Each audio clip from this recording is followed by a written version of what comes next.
Assalamualaikum warahmatullahi wabarakatuh. Salam sehat, salam sejahtera untuk kita semua. Perkenalkan, kami mahasiswa Universitas Cyber Asia untuk program studi manajemen yang tergabung dalam kelompok 4 dari mata kuliah pengantar akuntansi 2. Di sini kami bermaksud untuk mempresentasikan tugas 2 kami sebagai acuan untuk nilai ujian akhir semester genap.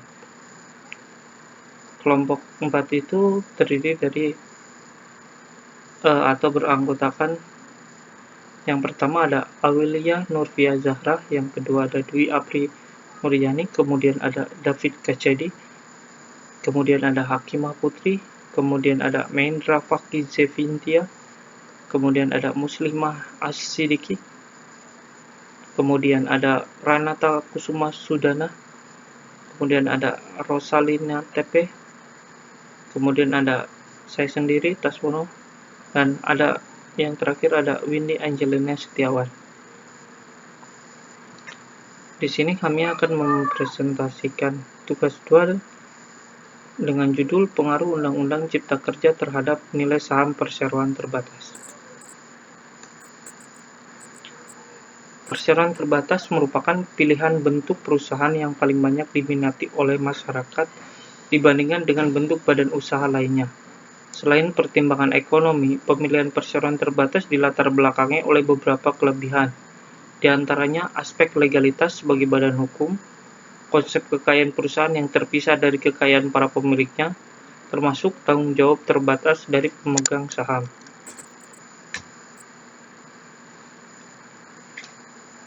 Di sini ada runtutan perundang-undangan mengenai perseroan terbatas. Pada tahun 1874, pertama kali perseroan terbatas diatur dalam Kitab Undang-Undang Hukum Dagang atau KUHD.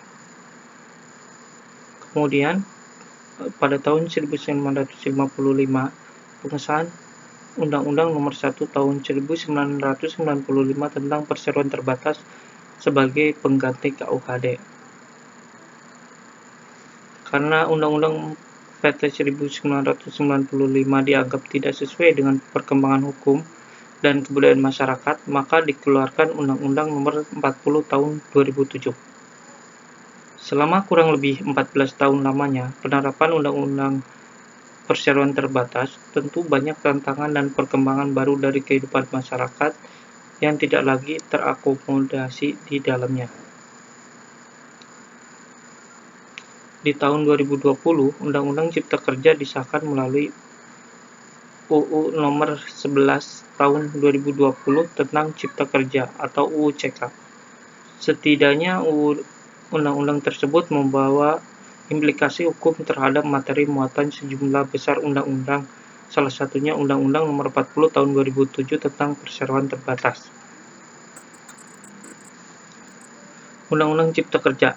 Dengan disahkannya Undang-Undang Cipta Kerja, maka kami buat penelitian dengan tujuan untuk lebih mengetahui pengaruh Undang-Undang Cipta Kerja terhadap saham perseroan terbatas dan juga mengetahui masalah yang terjadi ketika Undang-Undang Perseroan Terbatas diganti dengan Undang-Undang Cipta Kerja, baik sebelum maupun sesudah undang-undang tersebut disahkan.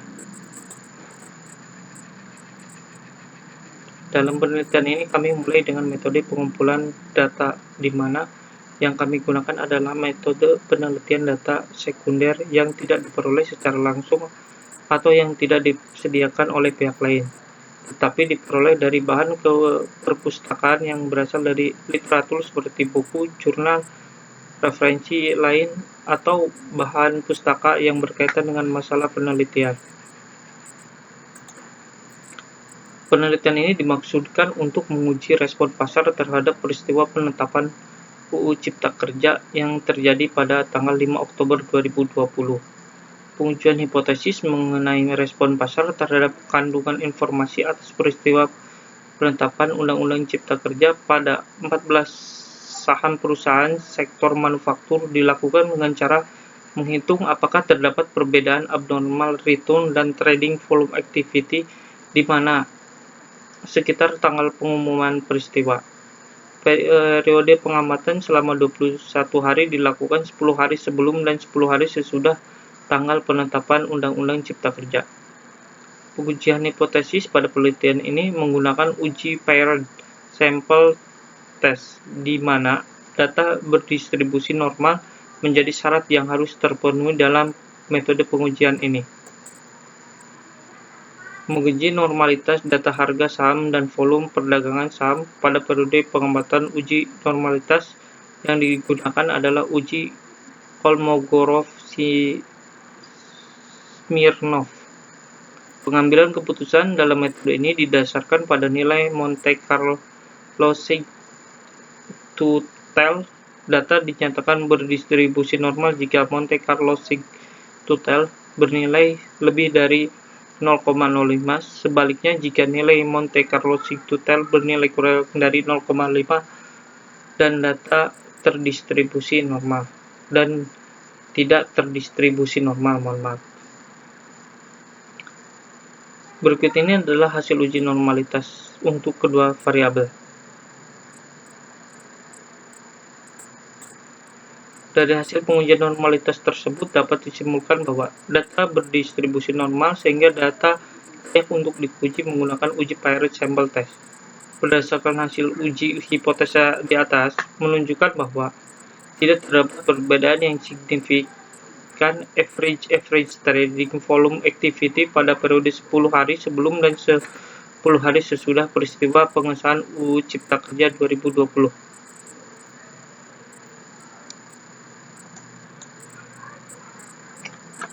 Hal ini berarti bahwa tidak ada pengaruh yang besar dari peristiwa pengesahan Undang-Undang Cipta Kerja terhadap pasar modal Indonesia, dilihat dari antara sebelum dan sesudah terjadi peristiwa pengesahan Undang-Undang Cipta Kerja 2020.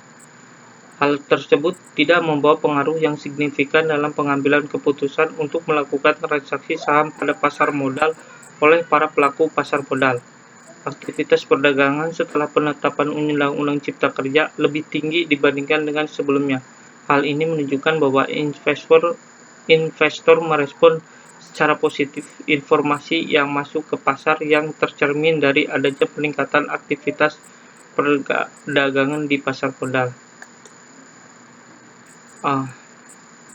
Demikian, kelompok kami menyimpulkan bahwa dengan demikian hasil penelitian ini menunjukkan bahwa pada saham perusahaan sebelum dan sesudah penetapan Undang-Undang Cipta Kerja tidak dapat segera direspon oleh pasar karena dampak dari Undang-Undang Cipta Kerja ini baru akan bisa dirasakan secara jangka panjang. Investor pun tidak tergesa-gesa bereaksi terhadap informasi penelitian Undang-Undang Cipta Kerja tersebut sehingga tidak menimbulkan abnormal return. Meskipun demikian, reaksi positif atas informasi tersebut ditunjukkan dengan adanya peningkatan volume perdagangan setelah hari penetapan Undang-Undang Cipta Kerja. Demikian paparan kami dari kelompok 4. Sebenarnya kami masing-masing anggota ingin memaparkan atau mempresentasikan secara bergantian, tapi dengan terkendalanya kondisi, waktu, serta kesibukan masing-masing, maka kita sepakat untuk diwakilkan oleh salah satu anggota. Tugas ini merupakan hasil dari kerjasama seluruh tim. Kami dari kelompok 4 mohon maaf apabila dalam paparan ada kekurangan, dan segala saran dan kritik akan kami tampung dengan berbesar hati. Demikian paparan dari kami. Selebihnya terima kasih. Wassalamualaikum warahmatullahi wabarakatuh.